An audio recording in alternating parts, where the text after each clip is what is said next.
Assalamualaikum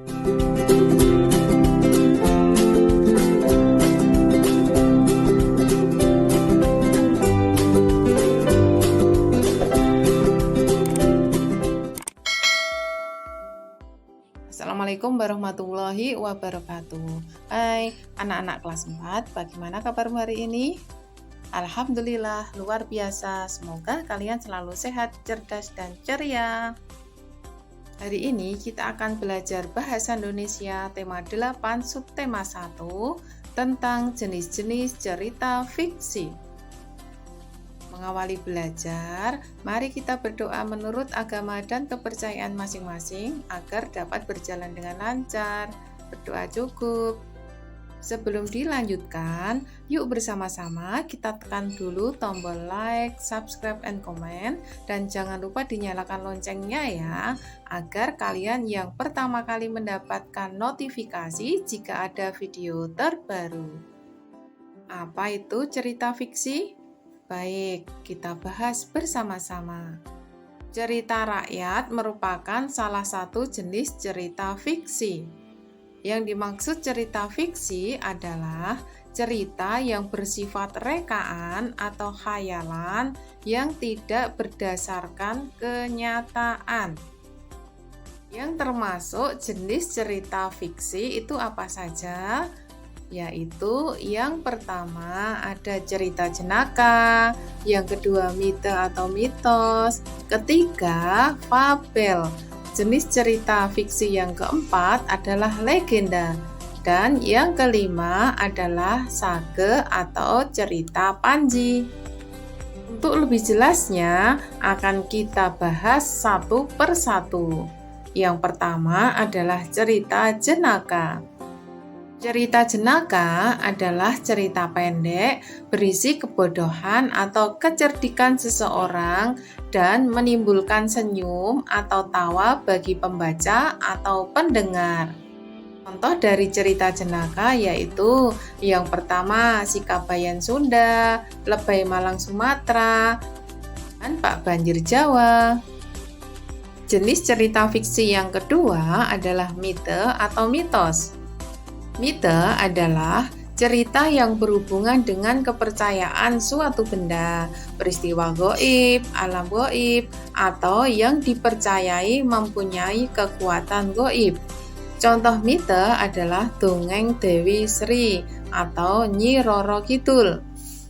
Mite biasanya memiliki pesan moral mengenai suatu kejadian di antara kehidupan makhluk halus supaya masyarakat bisa mengambil hikmah dari pesan moralnya. Baik, kita lanjutkan dengan jenis cerita fiksi yang ketiga yaitu fabel. Kalian sering mendengar ya kalau fabel ini? Fabel adalah cerita yang mengangkat tema dunia binatang dan menceritakan bagaimana kehidupan mereka layaknya manusia. Fabel ini ada yang jenaka, humoris, bahkan ada dongeng fabel yang terkesan mistis.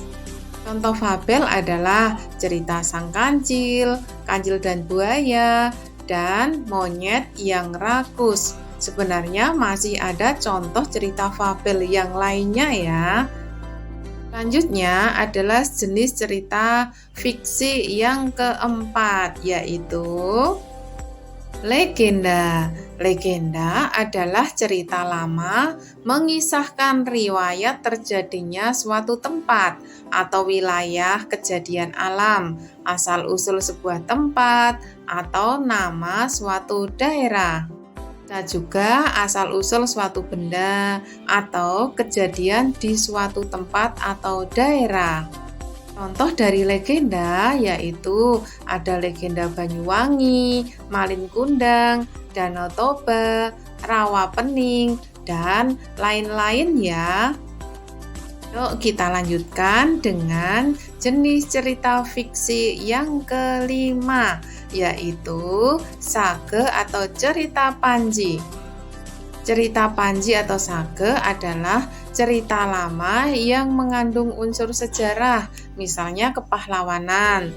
Contoh dari cerita sage ini adalah ada cerita Joko Tarub, Ken Arok, calon arang, lutung kasarung, dan lain-lain ya.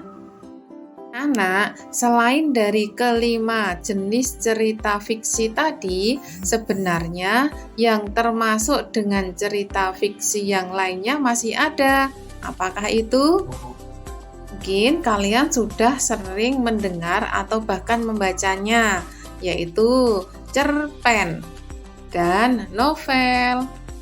Cerpen berisi cerita yang fokus menceritakan satu tokoh pada suatu kejadian menggunakan bahasa naratif.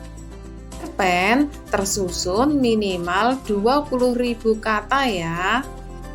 Nah, novel yang pernah kalian baca apa saja?